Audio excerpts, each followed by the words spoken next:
On this episode of This is Game Boy Lite, what better way to follow up an episode about a cat than with an episode about a mouse?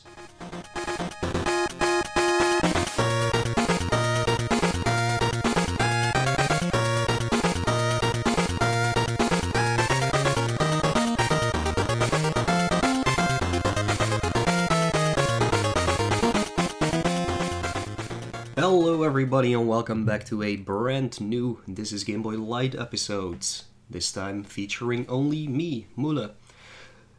Yeah, like always, this is one of our in-between episodes between the bigger ones, and this time it's only me. And we're gonna talk about a little, maybe not that well-known game called Speedy Gonzales.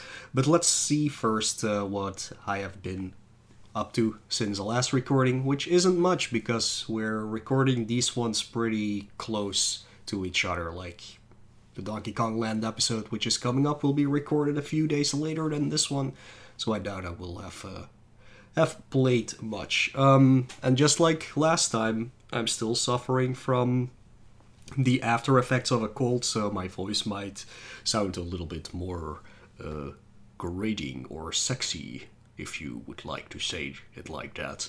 And I might be scraping my throat constantly, or sniffling constantly, which I hope Lex can edit out properly.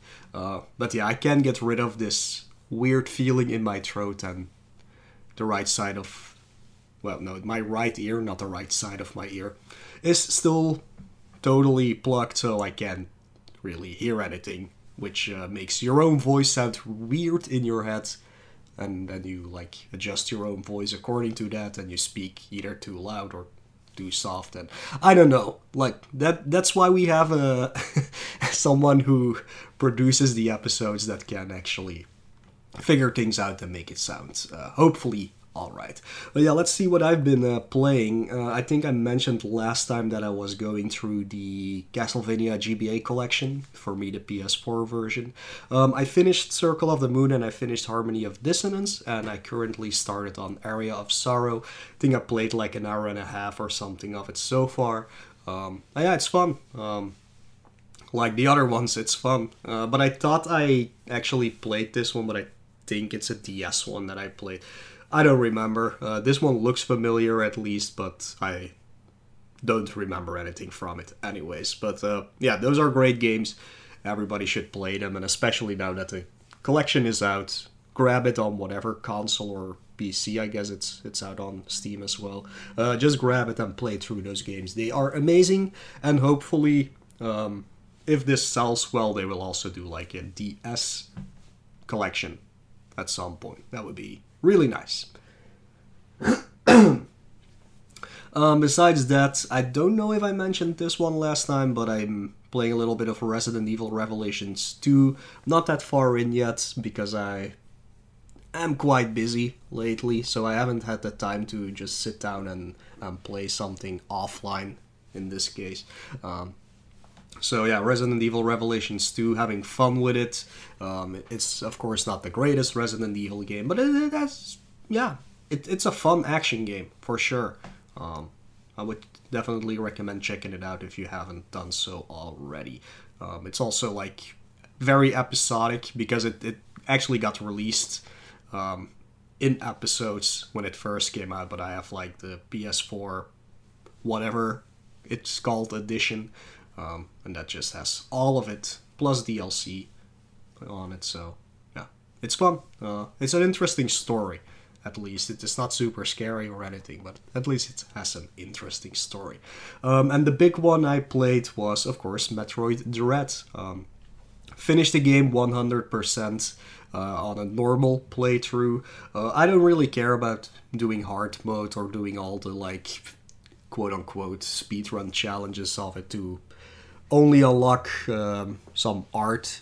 Basically, that's all you get from doing that. But I've never been interested in playing like the hard modes, which only got introduced with Samus Returns, I believe. I don't think the older games have it. But yeah, I only want just to play the Metroid game, collect everything, and get to the end. And that's what I did. It was a lot of fun. There are a few things that I don't super like about the game, like the Emmy parts, they feel annoying quite fast. It's a good idea for sure. It's a fun idea at the start, but after a while it just doesn't feel right. I also feel like the environment, everything looks the same, like each and every section just feels like it's the same eventually. Like, there's not that much variation. I do like the way they are represented. Like the things that are going on in the background in every section are really, really cool, but nothing feels different enough to be like, oh, I'm in this area right now. But that doesn't take away from how good the game is or anything. It just feels a little bit more samey than it should be. And the last thing I don't really like is that some of the power-ups are like barely used at all in the game. I'm not gonna spoil it for people who have played it, but there's one you get at the very start that I literally used 3 times throughout the entire game, and that was like when I got it, and you have to use it basically to make progress. Otherwise, I just literally never use that thing at all. But yeah, I would definitely recommend Metroid Durat. It's not my favorite of the bunch. I still like the older ones better, not because of nostalgia or anything, because I didn't grow up with these games, actually. I only played Metroid 2 for, like, what, 10 minutes when I was a kid or something, so I did play them all when I was older. But I feel like the atmosphere of the older games is a little bit better. Yeah. I think that's the reason. Like, I like those ones a little better. But again, this is a really good game. I hope there will be more 2D Metroids in the future. No, we don't have to wait 20 years for a sequel like we had to do with this one. But apparently the story is over, so I don't know if they will reboot or branch off or whatever they want to do. But looking forward to more 2D Metroid in the future, at least. But yeah, that's all I've been playing. I don't have anything lined up, even. Like, after Area of Sorrow and RE Revelations 2, I'm not really sure what I'm gonna play.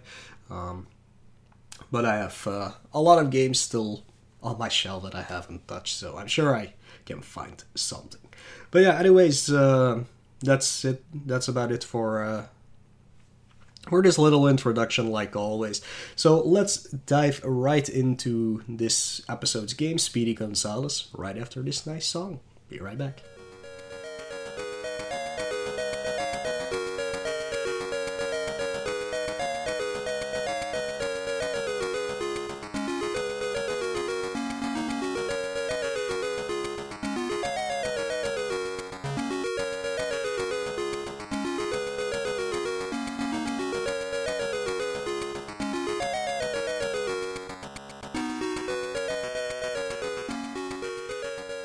Alright, welcome back everybody. Hope you liked that Mexican-styled song that we just played for you, which is of course from the game itself.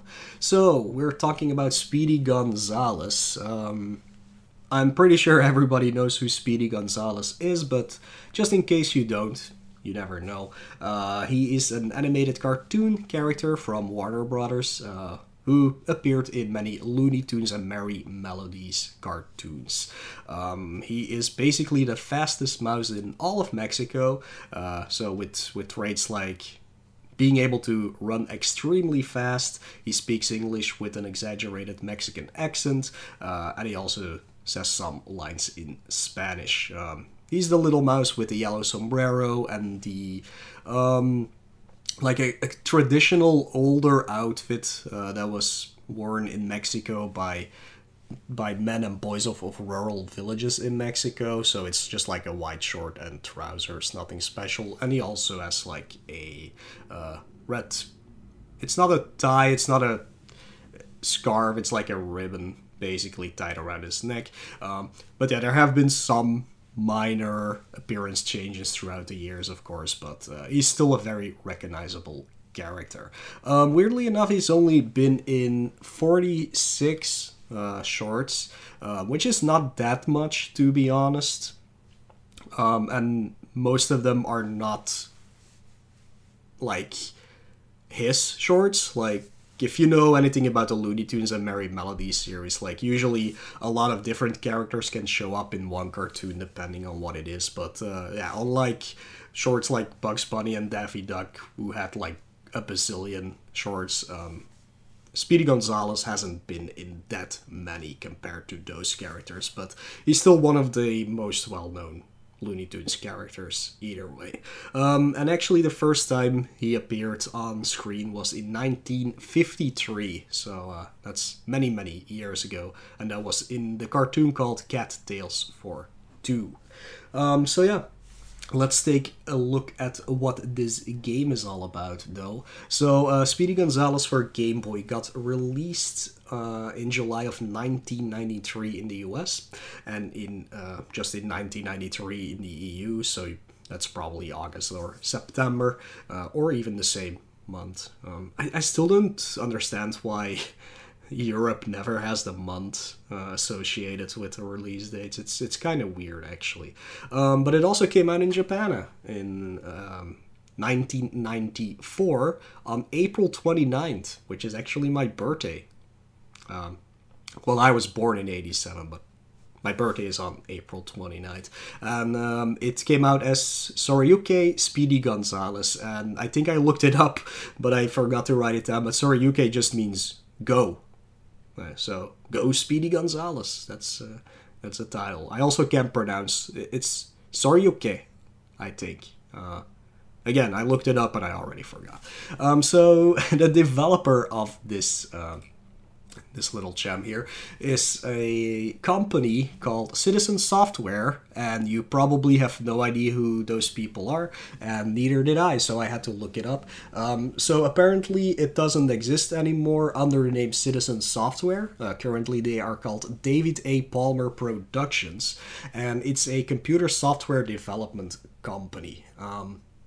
They actually made more hardware, or yeah, like they help with the production of the Game Boy Advance, and more recently, if you can call that recently, with GameCube development. So it's not really that they are making games or anything constantly. It's more that they are involved with how consoles work. But they did have a few games that they released, some for Game Boy, some for Game Boy Color, and some for Game Boy Advance.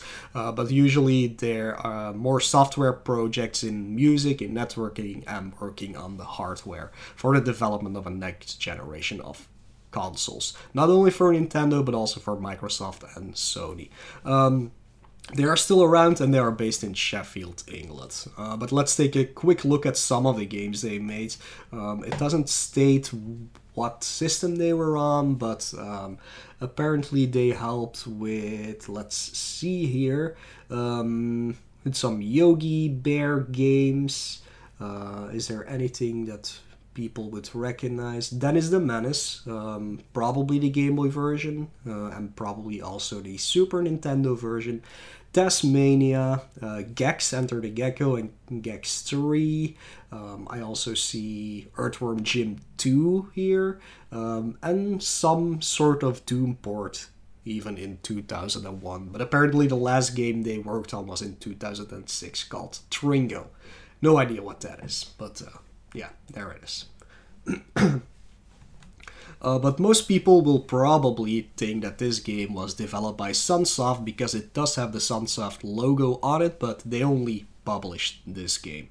But like many of the Looney Tunes games on Game Boy, they are all produced by Sunsoft.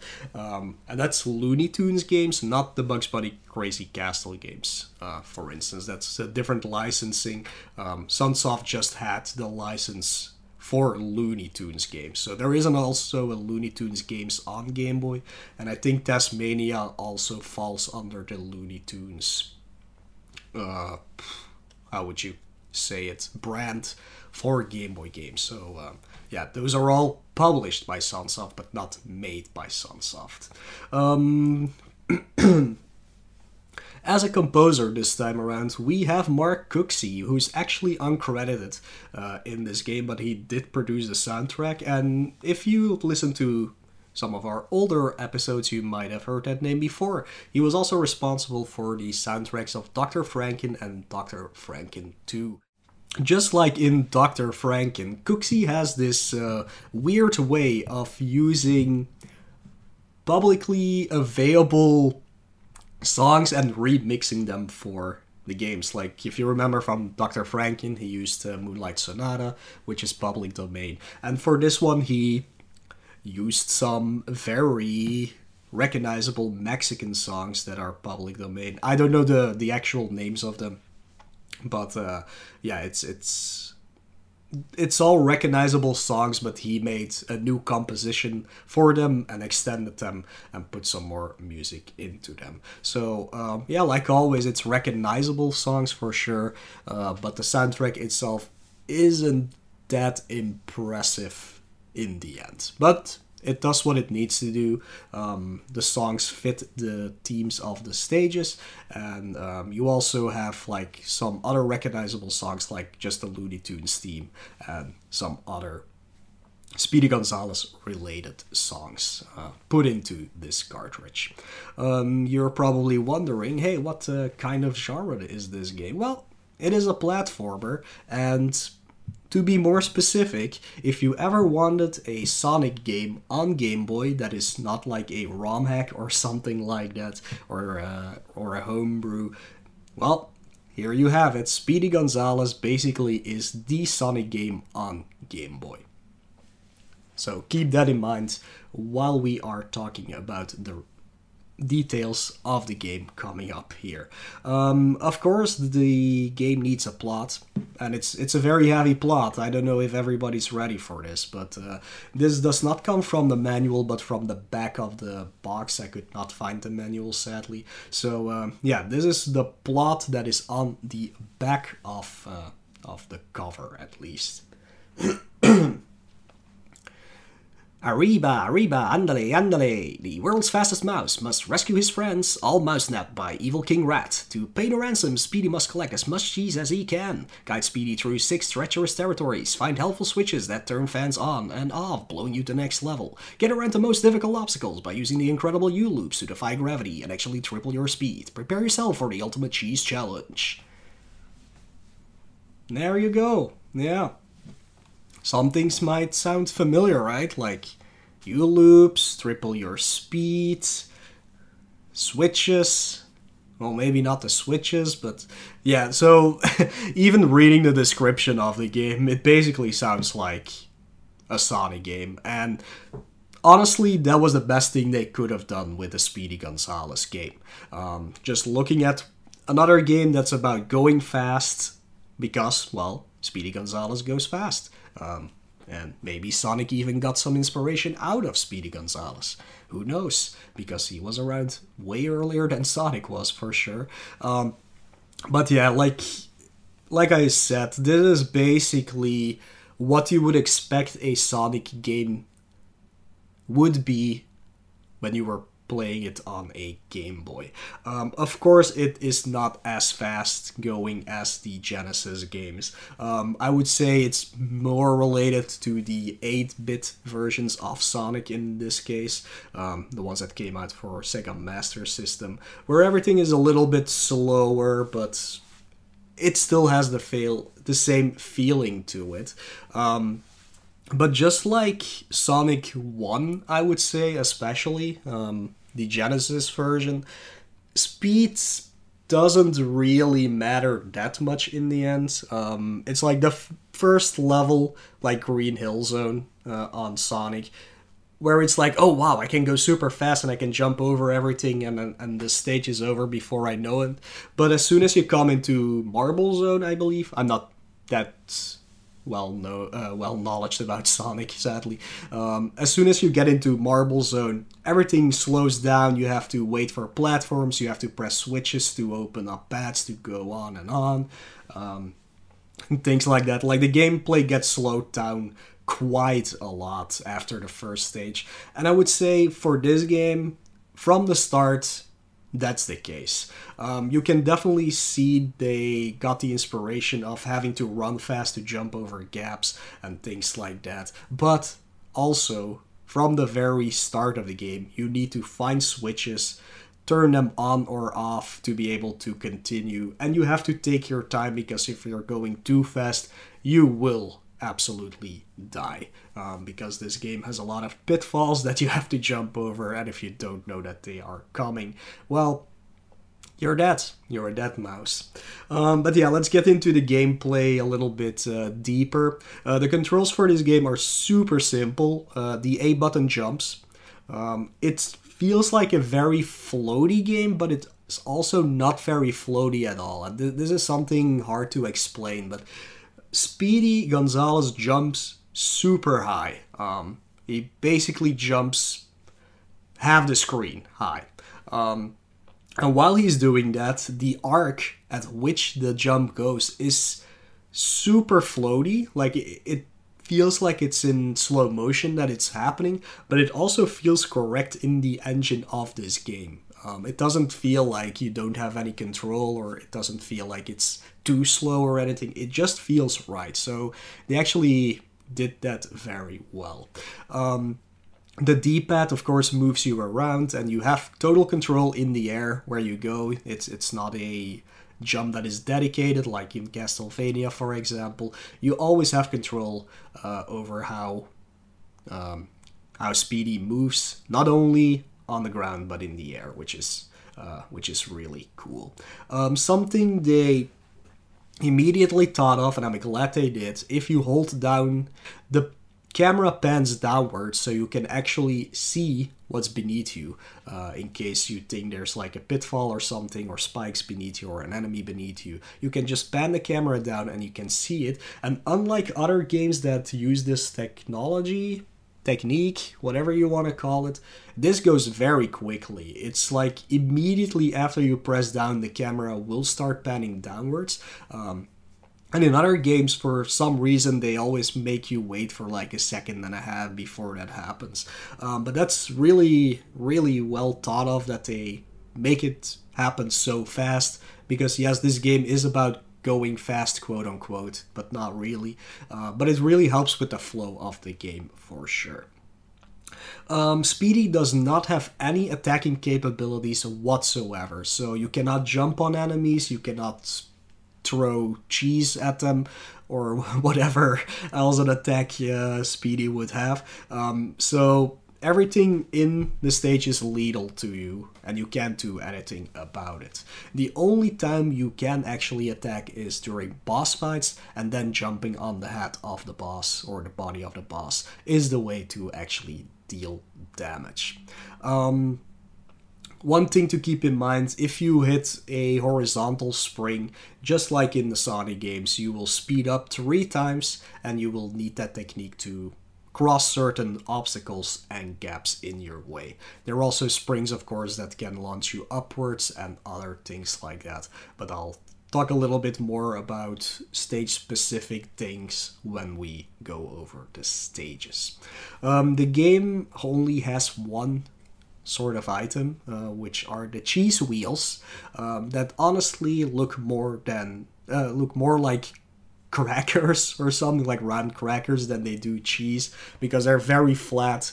They just look like they took the rings from Sonic but filled them in and put a few holes in them, if that makes sense. So yeah, I don't know why they went with that. In my opinion, it would have been better if they just replaced those things with like a slice of cheese, like a triangle of cheese, like a big one, cut out of a wheel or something. But I guess they wanted a little bit more animated items to make sure it was noticeable that it is an item and not just something in the background. But these things absolutely do nothing. They add to your score while you pick them up, and after you finish the stage, it will tally up how many you got, and you get some extra score, but they do not do anything else.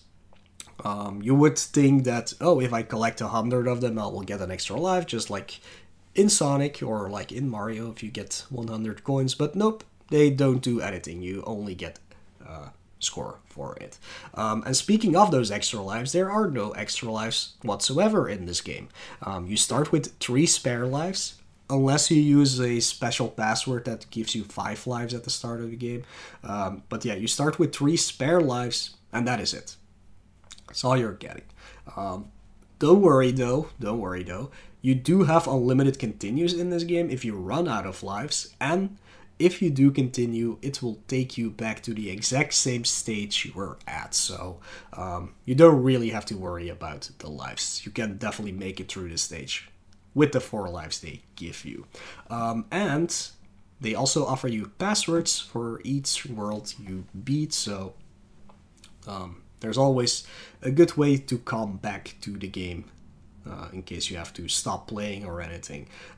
There are passwords available, so it's a very forgiving game. You don't have to worry about game overing and having to restart.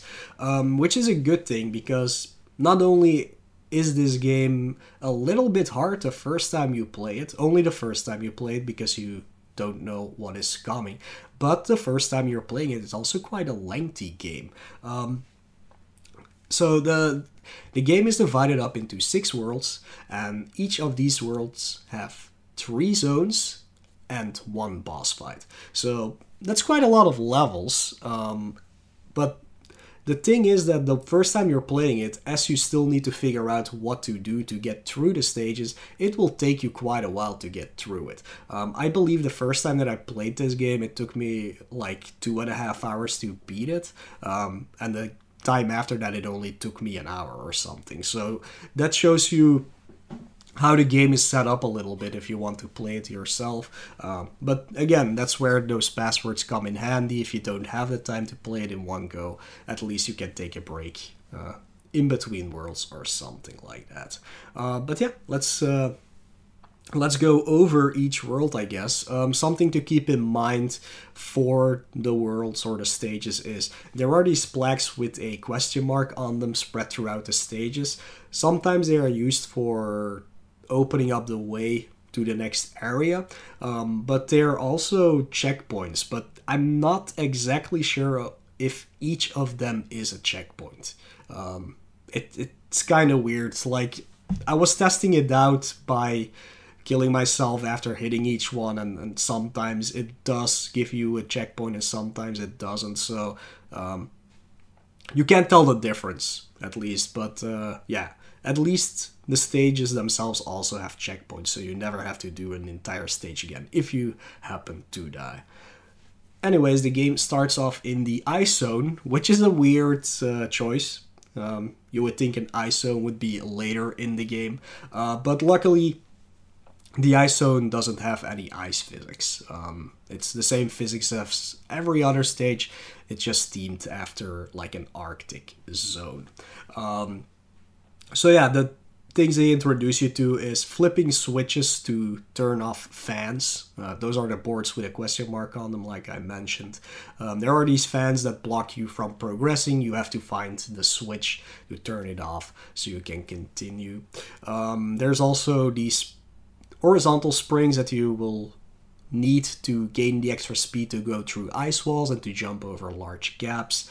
And the normal springs, in this case, that shoot you upwards, are penguins, because of course we are in an Arctic zone, or where are the penguins again? Whatever, you're in the ice zone, so they're penguins.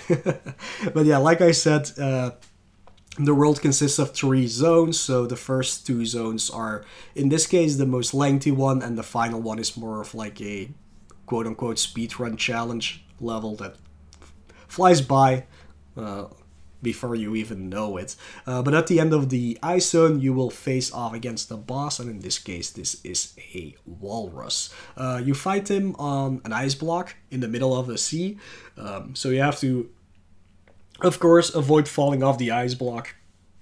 And like I mentioned earlier, this is the only time Speedy Gonzales actually has an attack, so you have to jump on its head a few times in order to defeat it. There are some more mechanics to the bosses, but I'm not gonna spoil them for you.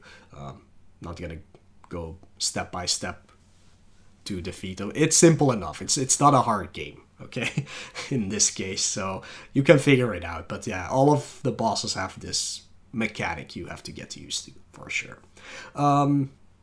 Going out from the ice zone, we dive right into Mexico zone. Like, I never knew, like, right next to Mexico there was an ice zone, but, I mean, the more you know, right? So yeah, this takes place in the outskirts of the city, in caves underneath the city, and in the city of Mexico itself. Here, it's more of a waiting game because there's a lot of platforms that are floating around that you need to wait on. And you definitely need to find okay hidden switches here to open up new paths to progress. A thing that introduces definitely in the Mexico zone is that you go on a path, you get to a dead end, there's a switch there, then you have to backtrack quite a lot to be able to find the way you just opened up. So that makes these stages a little bit more lengthy than they should be because of all of the backtracking. But yeah, that's pretty much all the new stuff Mexico Zone introduces. And at the end, you will face off against... I looked this up and they said this boss is a matador. I think it's just like a Mexican, basically. Like, I can't really say much more of it. Like, a matador isn't a matador someone who fights bulls? Yeah, right? Yeah. Yeah, I don't know where that comes from, but let's call him the matador. And this this fight takes place on a train roof. So again, jump on the guy to defeat him, and you're good to go into the next zone. So next up we have the forest zone. They introduce bouncing on mushrooms, traveling through tree trunks that like quote-unquote teleport you, but not really. But they do introduce a new hazard here, which is the conveyor tiles. So they can push you backwards or push you forward, so you have to keep that in mind so you don't get pushed into the water during these stages. After 3 zones again, you get into the boss fight, and in this case that would be the ape. The ape you fight on a bridge over a waterfall, and there are also spikes on the ceiling, so you have to be very careful with your jumps here for sure, but I'm sure you will be fine. Going out of the forest, we head into the desert zone. The desert zone introduces some good old Indiana Jones ball traps, where you press a switch and suddenly an iron ball is chasing you. And it also has platforms you can move yourself with switches that go left and right. And you have to position these in a certain way to be able to cross certain gaps. After going through the entire desert zone and the pyramids and whatnot, you will come across the boss, which, drum roll, it's not a mummy, but actually a vulture. I don't think there's vultures in Egypt. No. I know there are desert creatures, but I don't think there are any vultures in Egypt. But I might be completely wrong. I'm not a bird person. What is it called again? I don't know. Is it ornithologist? Whatever. Not a bird person, so I don't really know where where vultures reside. But yeah, you face off against a vulture. It's just on a plane. He's in a tree. You need to hit him on the head.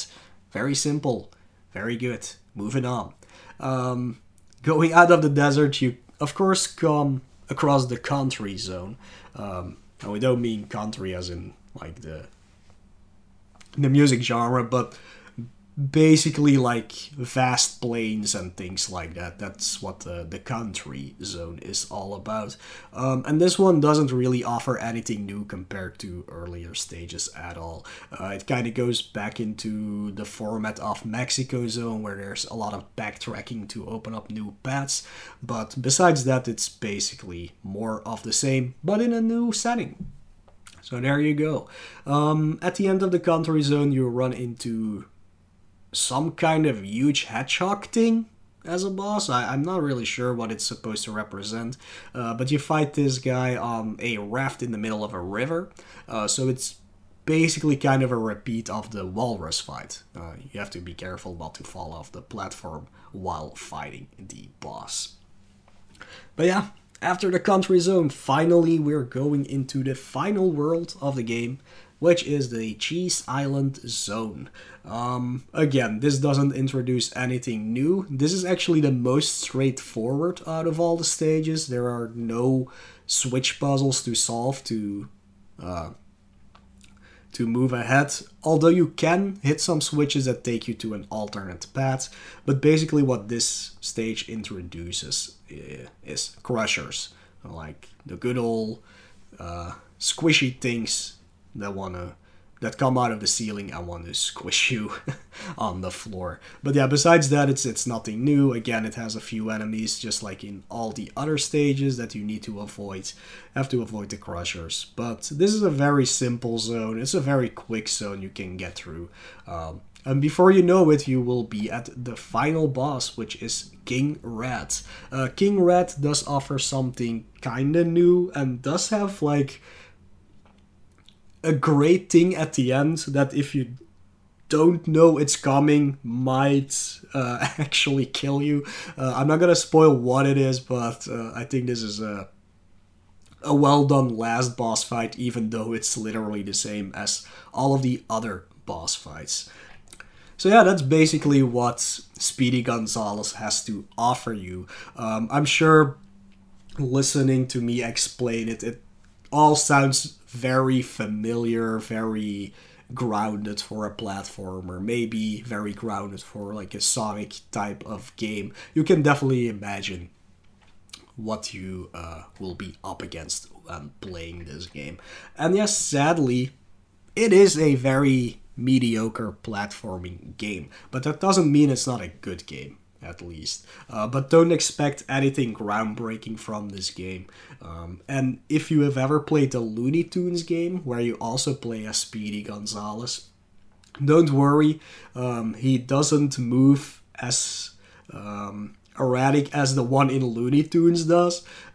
If you ever played the Looney Tunes game, when you get the chance to play as Speedy Gonzales, he's so hard to control because he's so fast that you just constantly die. But that is not the case at all in this game.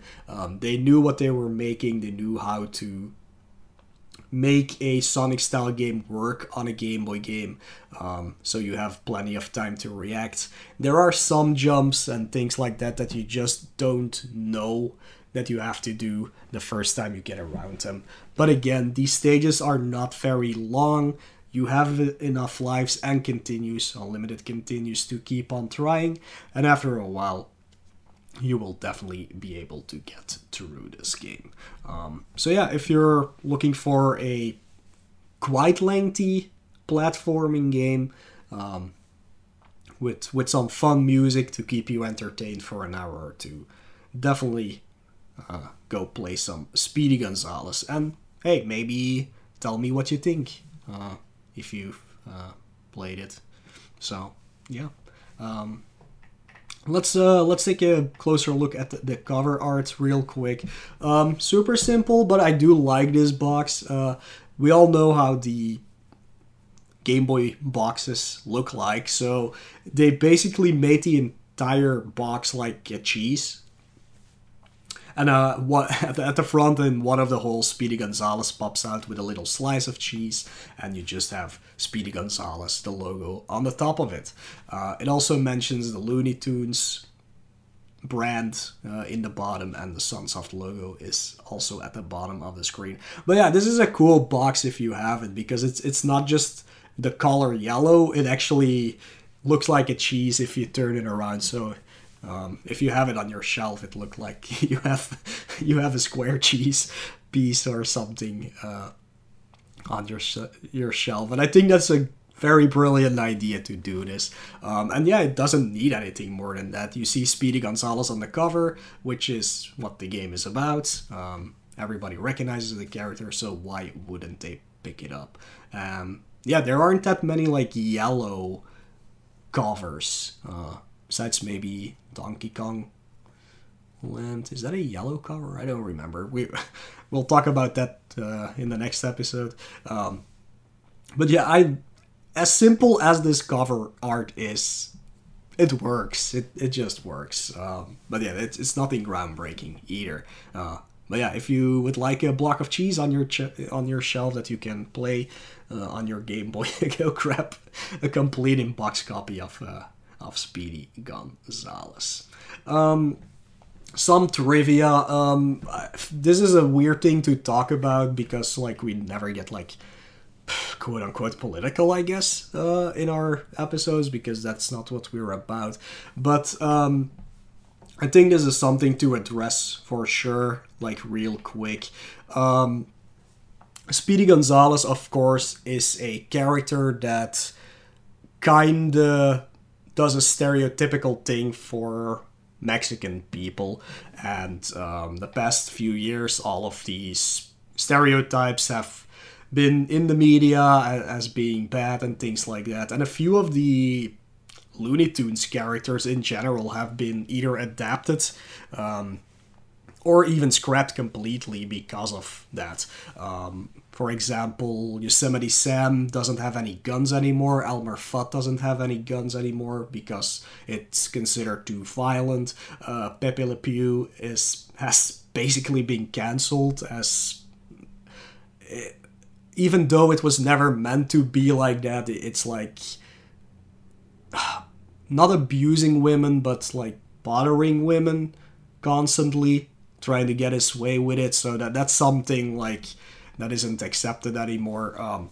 But you could say the same about Speedy Gonzales, that he might represent like a wrong vision, a wrong way to look at a certain culture.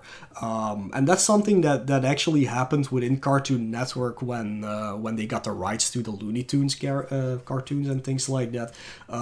They thought Speedy Gonzales was presented as an offensive Mexican stereotype, and that's why from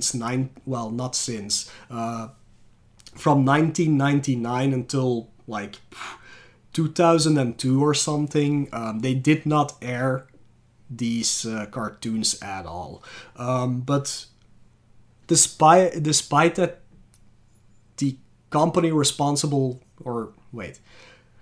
despite them thinking that it was such a problem, Speedy Gonzales is actually one of the most popular characters in Latin America, and many Hispanic people actually remember him fondly as a quick-witted, heroic Mexican who always gets the best of his opponents. And at that time, depictions of Latin Americans were basically not that at all. So even though we might think that this is a racist character, an offensive character, actually the Hispanic American community considers this character as a cultural icon, and they really love Speedy Gonzales. They think he's actually a good representation of the culture. So yeah, it's just nice to see that the actual people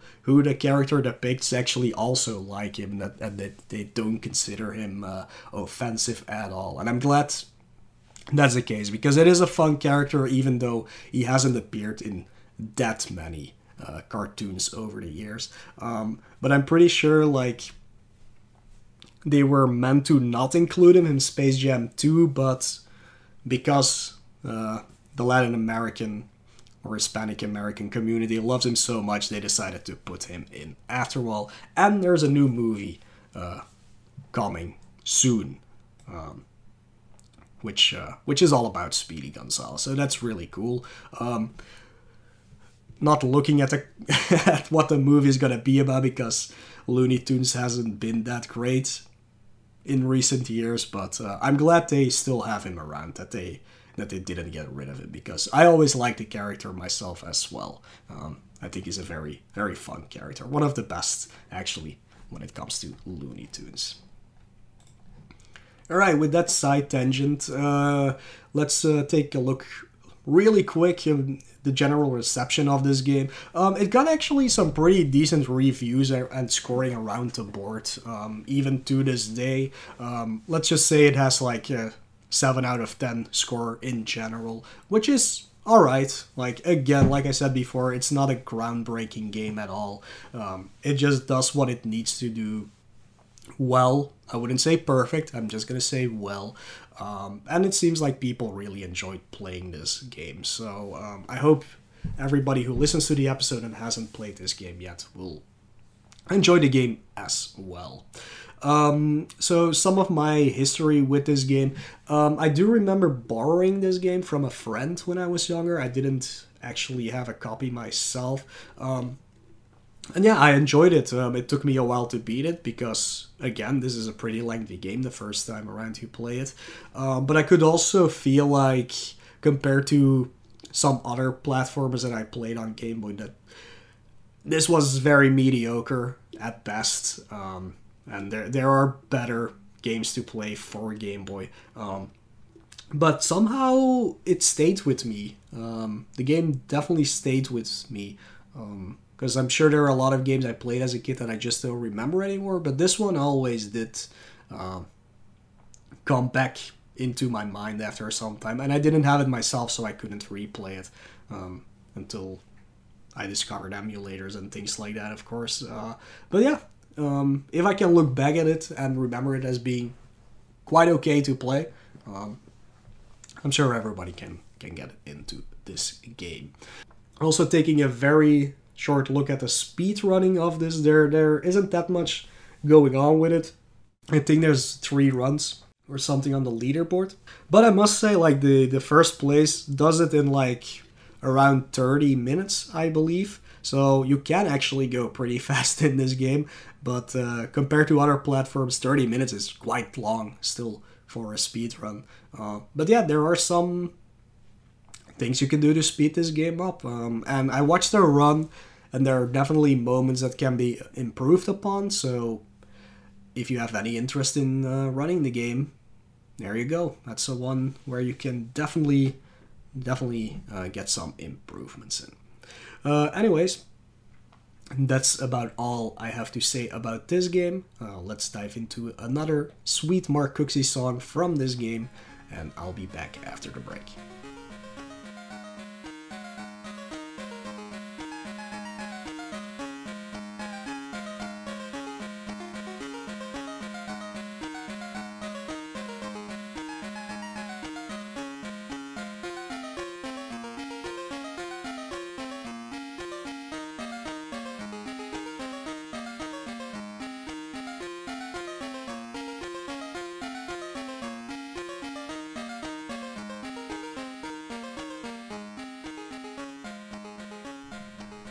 Alright, welcome back everybody. Hope you enjoyed this little musical interlude. Yes. Yeah, something I never talk about are the community events related to Game Boy, if there are any. But now I do have one to talk to you about, because I organize it. So, yeah, this episode comes out right after the announcement, or the reveal, of Tiny 1012, which is, of course, a speedrunning marathon race where people play through 10 Game Boy games. And that will be held on the... Oh man, I should make notes better. Yes. It will be held on the 20th of November at 1 p.m. I think it's EDT by that point, otherwise it's EST. But yeah, at 1 p.m. for sure. And let me just go over the 10 games that will be on that list. So for this year's Tiny 10, we kind of went with a theme, and that theme is Night at the Movies. So we picked a bunch of games that are basically tied to the movies that got released during that time. So we're starting off with Mighty Morphin Power Rangers, the movie.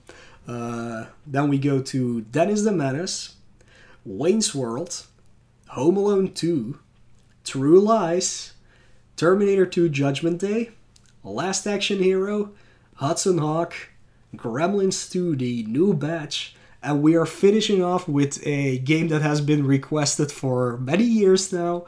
We're finishing it off with Alien 3. So yeah, if you're interested in participating, you can head over to the Retro Gaming Live TV Discord. You can also find more information on the website gbrunners.com /tiny. Well, just go to gbrunners.com. There's a link to the correct page because it's going to be /tiny-10-12 probably. So yeah, you can find more information on there, or if you just want to watch it, watch the race going. Again, it will be held on November 20th at 1 p.m. over at the Retro Gaming Live TV channel on Twitch. So yeah, hey, after all these years, I finally talked about a community event myself. Oh, wow. Imagine that. Yeah, listener questions, we don't have any, so I can just skip that and go right to our outro. So yeah, like always, thank you all for listening. If you have any thoughts and suggestions about this episode, about our episodes in general, or anything else, you can, of course, contact us in many different ways. You can you can find me on... God damn it, sorry, my throat. You can find me on the Twitch, the Twitter, and the YouTube, all /Moelle, which is written Moelleuh. Oh yeah, I also have an Instagram, I forgot to mention that one. Or you can find me, of course, on our Discord. There it's just Moelle. You can find my co-host, who's of course not around here today, on the Twitch, on the Twitter, on the YouTube, on the Instagram, and I think on the TikTok as well, all under eBloodyCandy. And you can find our lovely producer Lex on the Twitch as SprintingLegs, on the Twitter as SprintingLegs, on the YouTube as Lex, and also on her own project website, SprintingLegs.com. If you do not like typing things into whatever you're using, you can just visit thisisgameboy.com, where you can find links to all of these socials and whatever project pages we have. Just little icons there you can click on, and it will take you right to where you need to be. Also to our Discord, actually, there's also one for that. If you want to support the podcast, there are many ways to do that. The cheapest one, actually free one, is by commenting. Yes, that's a word. Commenting. Absolutely.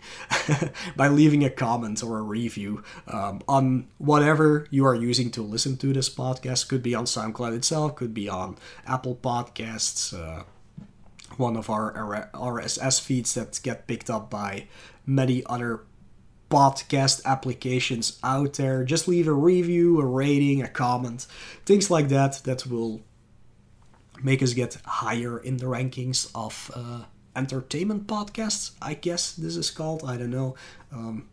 We don't really have like a quote-unquote team.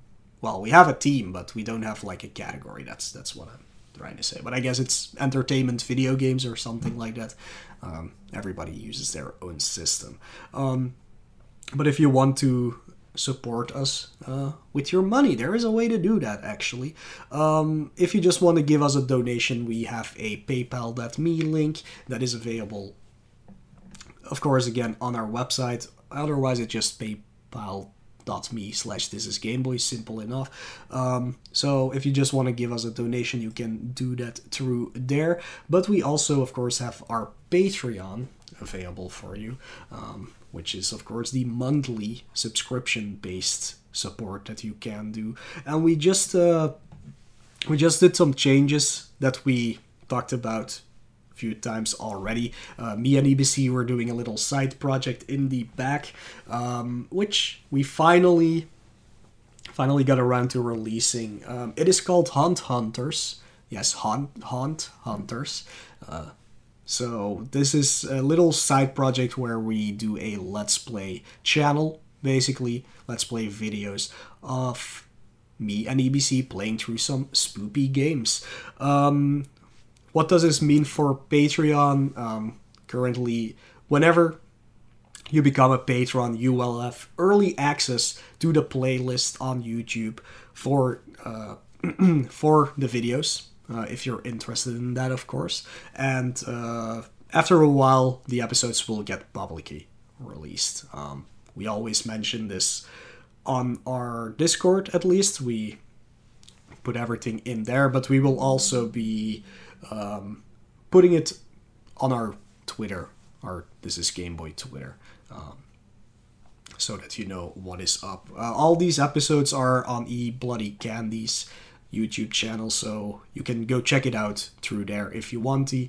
Currently publicly released, we have God's Basement, which we played through, and also currently for Patreon exclusive, we have Silent Hill Origins, and more are coming up very shortly. But yeah, if you support us through Patreon, you get early access to those episodes, you get access to our episode notes for the podcast, and you get access to special channels in our Discord where there's like behind the scenes stuff that you wouldn't normally be able to access. If you do want to support us through PayPal, let us know who you are in our Discord so we can also give you like access to these special channels that you otherwise wouldn't be able to see. Yeah, I think that's about it. I might have forgotten something. If I did, again, you can find all of this information on our website, thisisgameboy.com, so just go and look there if you need any more information. Anyways, with that, that is all I can say about the podcast in general and about Speedy Gonzales. Hope you people have a wonderful Halloween celebration, however you want to do that, and me and EBC will be back again in around 2 weeks with our new episode about Donkey Kong Lands. Ta-ta!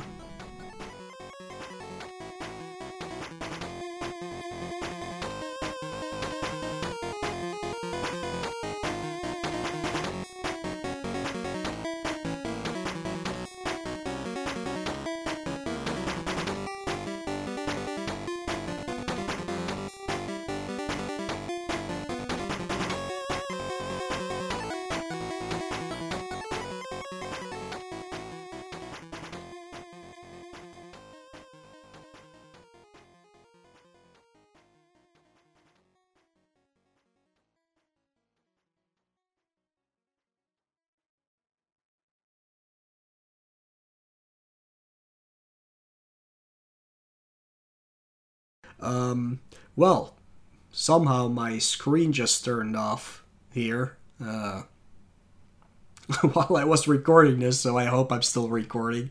All my text apparently is gone though, so I don't know what's going on. So give me a minute while I solve this out.